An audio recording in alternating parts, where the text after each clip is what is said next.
medio de la crisis que estamos viviendo, huracanes, terremotos, incendios, pandemia, necesitamos un mensaje a nuestro corazón. Ministerio al pequeño rebaño. Reciban un saludo de parte de su amigo el pastor Miguel Tirado. Esto es otro episodio para el pequeño rebaño. Hoy nos concentraremos en el capítulo 20 del libro del conflicto de los siglos, que se titula Luz a través de las tinieblas. Les saluda el pastor Orlando González y quisiera invitarles para tener una palabra de oración. Gracias, eterno Padre, por darnos la alegría de reencontrarnos para continuar mirando la manera maravillosa como tú diriges tu pueblo y tu iglesia. Ven para traer tu bendición en medio de nosotros y que tu gloria sea manifestada y reconfirmada tu palabra en nuestros corazones. En el nombre de Jesús. Amén. La obra de Dios en la tierra presenta siglo tras siglo, sorprendentemente, una analogía en cada gran movimiento de la reforma religiosa. Los principios que rigen el trato de Dios con los hombres son siempre los mismos. Los movimientos importantes de hogaño concuerdan con la de antaño. Y la experiencia de la iglesia en los tiempos que fueron antes encierra lecciones de gran valor para los tiempos modernos. Ninguna verdad es enseñada en la Biblia con mayor claridad que aquella que por medio del Espíritu Santo de Dios dirige especialmente a sus siervos en la tierra, en los grandes movimientos en pro del adelanto de la obra de la salvación. Los hombres son en mano de Dios instrumentos de los que Él se vale para realizar sus fines de gracia y misericordia. Cada cual tiene su papel que desempeñar. A cada cual le ha sido concedida cierta medida de luz adecuada a las necesidades de su tiempo y suficientemente para permitir cumplir la obra que Dios le asignó. Sin embargo, ningún hombre, por mucho que le haya honrado el cielo, alcanzó jamás a comprender completamente el gran plan de la redención, ni siquiera a apreciar debidamente el propósito divino en la obra para su propia época. Los hombres no entienden por completo lo que Dios quisiera cumplir por medio de la obra que le ha sido asignada. No entienden en todo su alcance el mensaje que proclaman en sus manos. No es completamente claro a ellos. ¿Puedes tú descubrir las cosas recónditas de Dios? ¿Puedes hasta lo sumo llegar a conocer al Todopoderoso? Mis pensamientos no son vuestros pensamientos, ni vuestros caminos son mis caminos, dice Jehová. Porque como los cielos son más altos que la tierra, así mis caminos son más altos que vuestros caminos, y mis pensamientos que vuestros pensamientos. Yo soy Dios, y no hay ninguno como yo, que declaro el fin desde el principio, desde la antigüedad, cosas aún no hechas. Job capítulo 11, 7, Isaías capítulo 55, versos 8 y 9, y el capítulo 46, versículos 9 y 10. Mis amigos, ni siquiera los profetas que fueron favorecidos por la iluminación del Espíritu comprendieron del todo el alcance de las revelaciones que les fueron concedidas. Su significado debía de ser aclarado de siglo en siglo, a medida que el pueblo de Dios necesitase la instrucción contenida en ellas. Escribiendo San Pedro acerca de la salvación dada a conocer por el Evangelio, él dice, respecto de la cual salvación buscaron e inquirieron diligentemente los profetas, que profetizaron desde la gracia que estaba reservada para vosotros, inquiriendo qué cosa o qué manera de tiempo indicaba el Espíritu de Cristo que estaba en ellos, cuando de antemano daba testimonio de los padecimientos que durarían hasta Cristo y de las glorias que los seguirían, a quienes fue revelado que no para sí mismo, sino para nosotros que ministraban estas cosas. Primera de Pedro capítulo 1, versículos 10 al 12. No obstante, a pesar de no haber sido dado a los profetas que comprendiesen enteramente las cosas que les fueron reveladas, procuraron con favor toda la luz que Dios había tenido a bien manifestarles. Buscaron e inquirieron diligentemente. Inquirieron qué cosa o qué manera del tiempo indicaba el Espíritu de Cristo que estaba en ellos. Qué lección para el pueblo de Dios en la era cristiana, para cuyo beneficio de estas profecías fueron dadas a los siervos, a quien fue revelado que no para sí mismos, sino para nosotros ministraban estas cosas.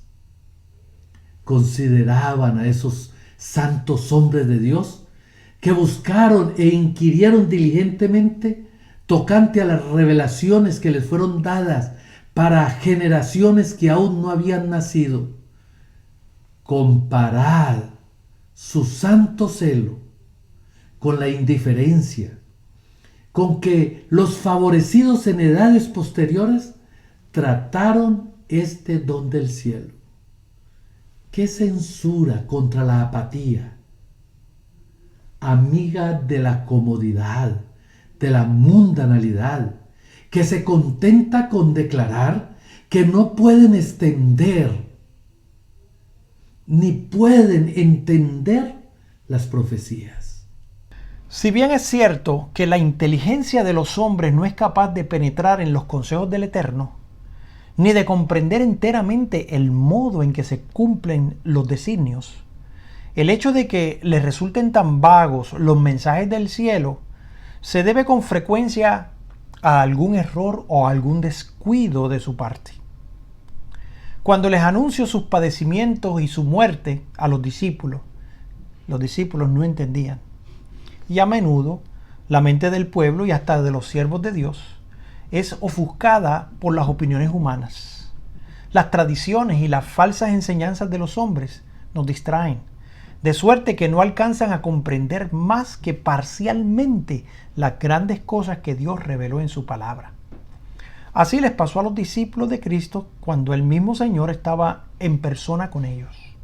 Su espíritu estaba dominado por la creencia popular de que el Mesías sería un príncipe terrenal, de que exaltaría a Israel a la altura de un imperio universal, y no pudieron comprender el verdadero significado de sus palabras cuando les anunció sobre sus padecimientos y su muerte. El mismo Cristo los envió con el mensaje: se ha cumplido el tiempo y se ha acercado el reino de Dios. Arrepentíos y creed en el Evangelio. Marcos capítulo 1, el versículo 15. El mensaje se funda en las profecías del capítulo 9 de Daniel. El ángel había declarado que las 69 semanas alcanzarían hasta el Mesías príncipe. Y con grandes esperanzas y gozo anticipado, los discípulos anhelaban que se estableciera en Jerusalén el reino del Mesías que había de extenderse por toda la tierra. Predicaron el mensaje que Cristo le había confiado, aun cuando ellos mismos entendían mal su significado.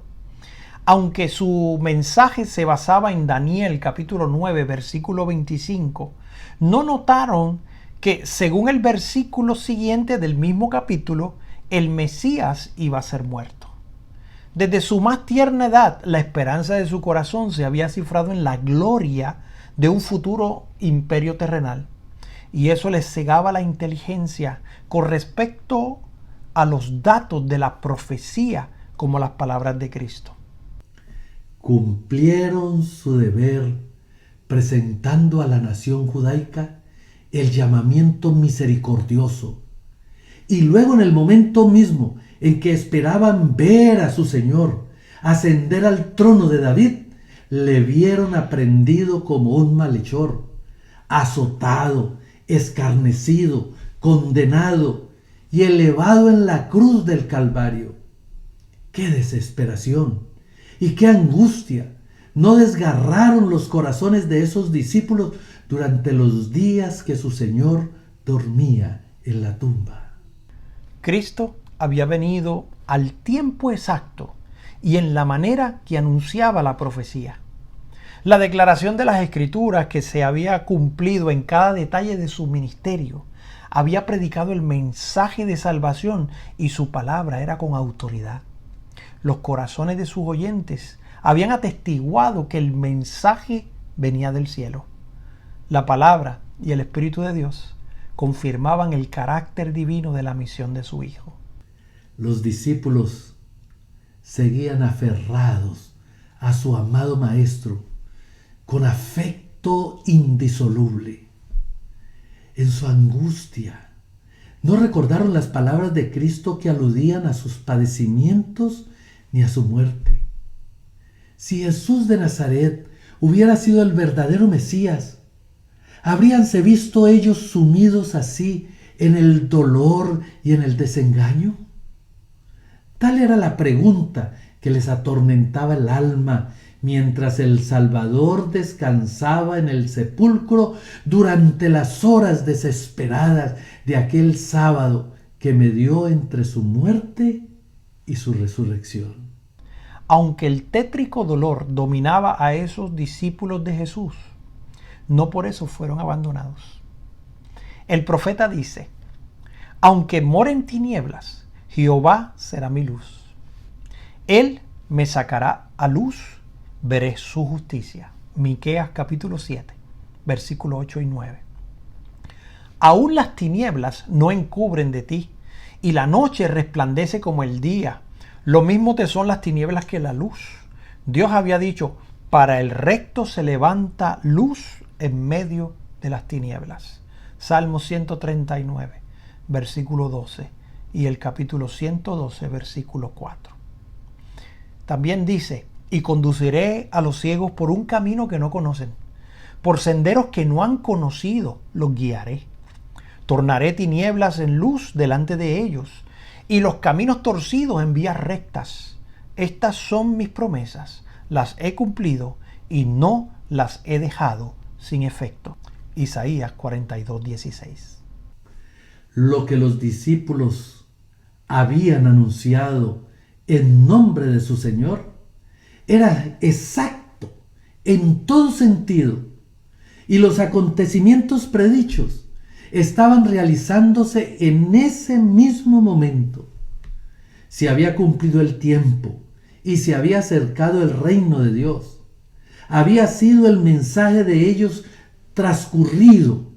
El tiempo, las 69 semanas del capítulo 9 de Daniel, que debían extenderse hasta el Mesías, el ungido.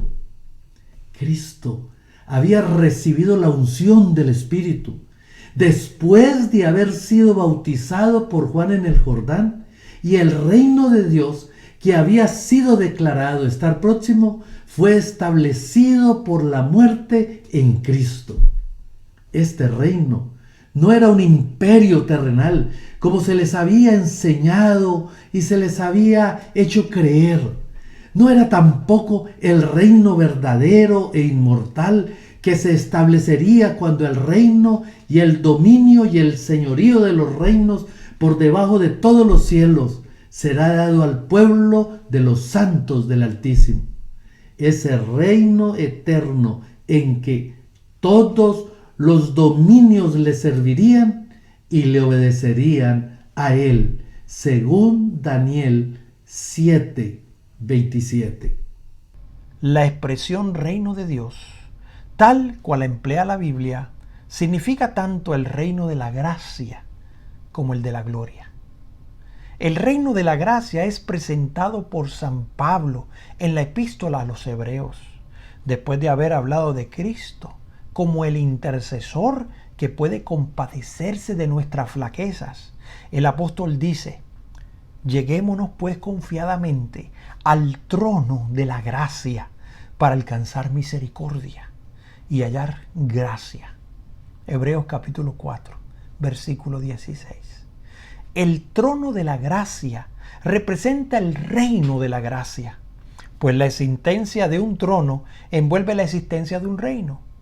En muchas de sus parábolas, Cristo emplea la expresión el reino de los cielos para designar la obra de la gracia divina en los corazones de los hombres. Asimismo, el trono de gloria representaba el reino de gloria. Y es a este reino el que se refería el Salvador en las palabras de Mateo 25, el versículo 31 y 32. Cuando el Hijo del Hombre venga en su gloria y todos los santos ángeles con él, entonces se sentará en el trono de su gloria y serán reunidos delante de él todas las gentes. Este reino, aún por venir, no quedará establecido en el segundo advenimiento de Cristo. El reino de la gracia fue instituido inmediatamente después de la caída del hombre, cuando se ideó un plan para la redención de la raza culpable. Este reino existía entonces en el designio de Dios, y por su promesa y mediante la fe, los hombres podían hacerse sus súbditos. Sin embargo, no fue establecido en realidad hasta la muerte de Cristo. Aún después de haber iniciado su misión terrenal, el Salvador, cansado de la obstinación y la ingratitud de los hombres, había podido retroceder ante el sacrificio del Calvario. En Getsemaní, la copa del dolor le tembló en la mano. Aún entonces podía haber podido enjugar su sudor de sangre de su frente y dejar que la raza culpable pareciese en su iniquidad. Si así lo hubiera hecho, no habría habido redención para la humanidad caída. Pero cuando el Salvador hubo rendido la vida y exclamado en su último aliento: consumado es, entonces el cumplimiento del plan de la redención quedó asegurado. La promesa de salvación hecha a la pareja en el Edén quedó ratificada. El reino de la gracia, que hasta entonces existiera por una promesa de Dios, quedó establecido. Así, la muerte de Cristo, el acontecimiento mismo que los discípulos habían considerado como la ruina final de sus esperanzas, fue la que los aseguró para siempre. Si bien es verdad que esa misma muerte fue para ellos cruel desengaño, no dejaba de ser la prueba suprema de que su creencia había sido bien fundada. El acontecimiento que los había llenado de tristeza y desesperación fue lo que abrió para todos los hijos de Adán la puerta de la esperanza, en la cual se concentraba la vida futura y la felicidad eterna de todos los fieles siervos de Dios en todas las edades. Los designios de la misericordia infinita alcanzaban a cumplirse hasta por medio del desengaño de los discípulos. Si bien sus corazones habían sido ganados por la gracia divina y el poder de las enseñanzas de aquel que hablaba como jamás habló hombre alguno, conservaban mezclada con el oro puro de su amor a Jesús la liga vil del orgullo humano y de las ambiciones egoístas. Hasta en el aposento de la cena pascual, en aquella hora solemne en que su maestro estaba entrando ya en las sombras del Getsemaní, hubo también entre ellos una contienda sobre quién de ellos debía estimarse como el mayor. Lucas capítulo 22, versículo 24. No veían más que el trono, la corona y la gloria, cuando lo que tenían delante era el oprobio y la agonía del huerto, el pretorio y la cruz del Calvario. Era el orgullo de sus corazones, la sed de gloria mundana, lo que les había inducido a adherirse tan tenazmente a las falsas doctrinas de su tiempo, y no a tener en cuenta las palabras del Salvador que exponía la verdadera naturaleza de su reino, y predecía su agonía y muerte. Y estos errores remataron en prueba, dura pero necesaria, que Dios permitió para escarnecerlos. Aunque los discípulos comprendieron mal el sentido del mensaje y vieron frustrarse sus esperanzas, habían predicado la amonestación que Dios les encomendaba, y el Señor iba a recompensar su fe y a honrar su obediencia, confiándole la tarea de proclamar a todas las naciones el glorioso evangelio del Señor resucitado. Y a fin de prepararlos para esta obra, había permitido que pasaran por el trance que tan amargo les parecía. Después de su resurrección, Jesús apareció a sus discípulos en el camino de Emaús. Y comenzando desde Moisés y todos los profetas, les iba interpretando en todas las escrituras las cosas referentes a sí mismo. Lucas capítulo 24, versículo 27. Los corazones de sus discípulos se conmovieron. Su fe se reavivó.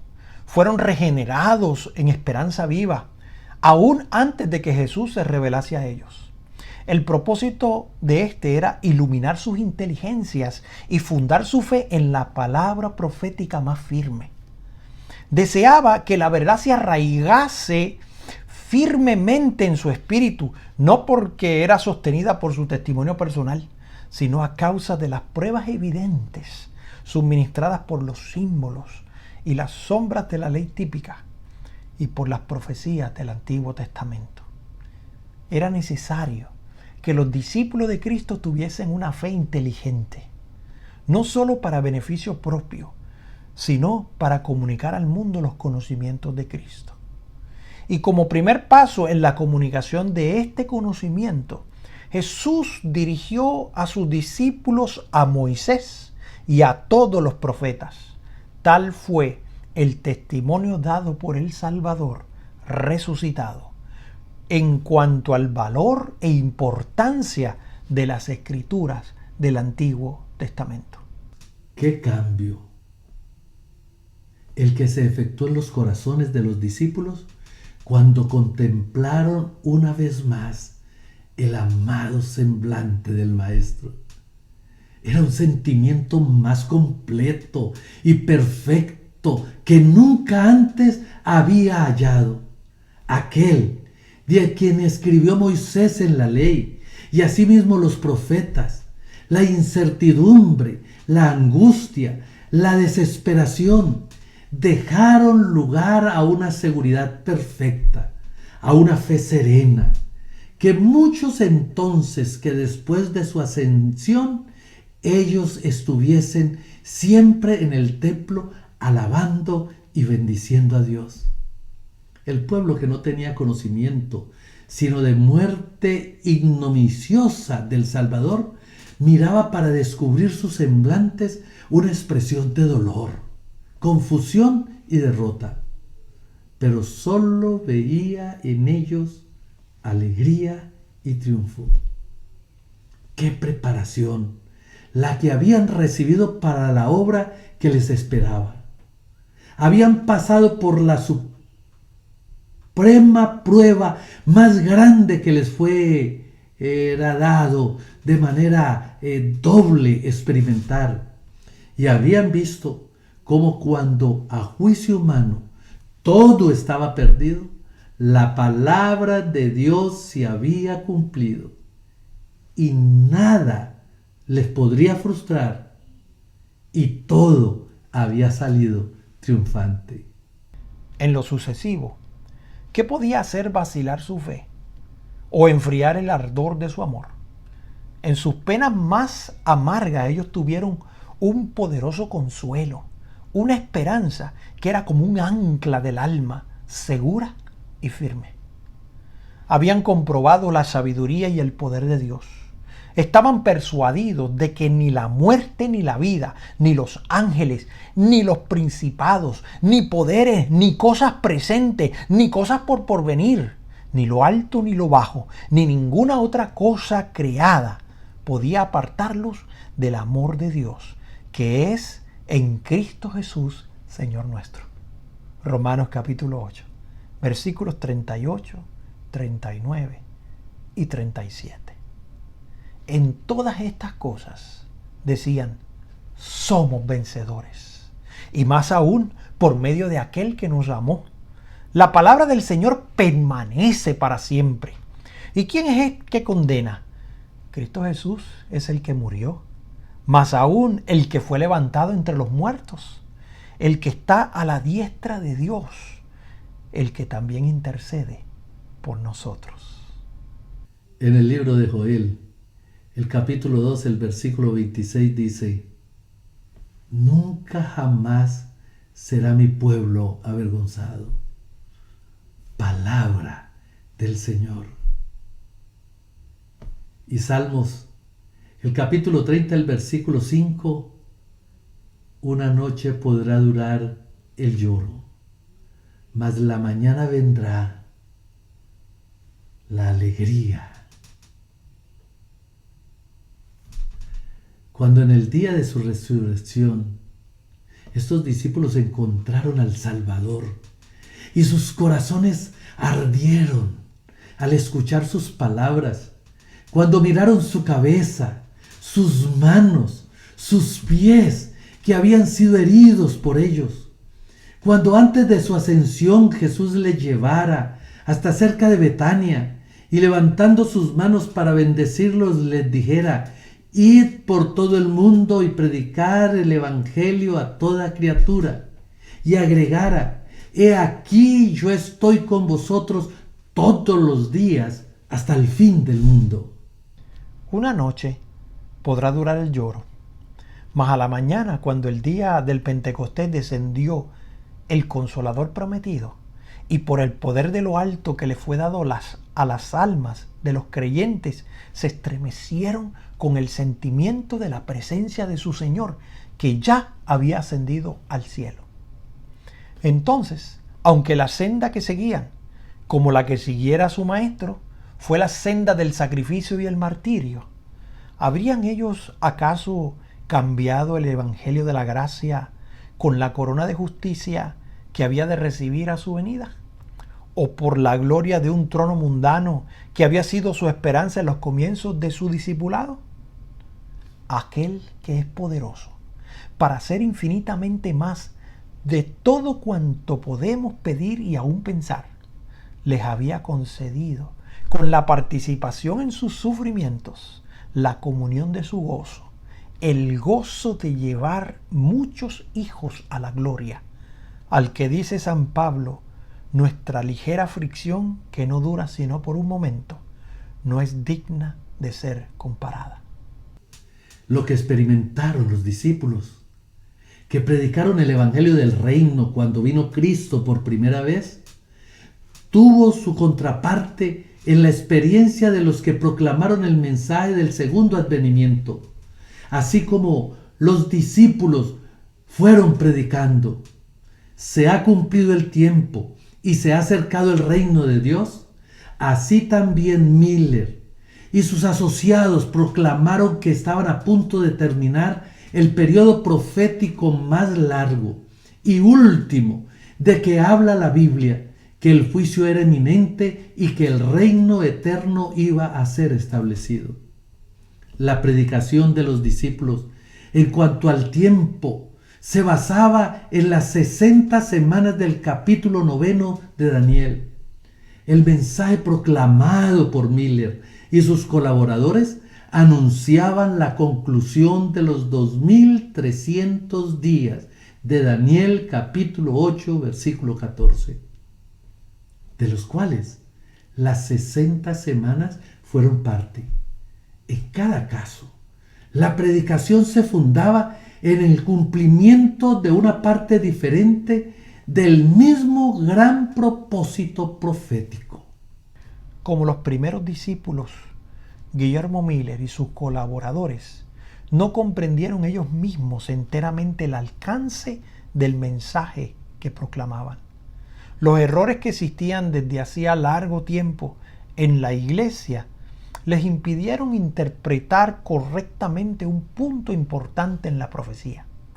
Por eso, si bien proclamaron el mensaje que Dios les había confiado para que lo diesen al mundo, sufrieron un desengaño debido a un falso concepto de su significado. Al explicar Daniel capítulo 8 versículo 14, hasta 2300 tardes y mañanas, entonces será purificado el santuario. Miller, ya lo hemos dicho, aceptó la creencia general de que la tierra era el santuario y creyó que la purificación del santuario representaba la purificación de la tierra por el fuego de la venida del Señor. Por consiguiente, cuando echó de ver que el fin de los 2300 días estaba predicho con precisión, sacó la conclusión de que esto revelaba el tiempo del segundo advenimiento. Su error provenía de que había aceptado la creencia popular relativa a lo que constituye el santuario.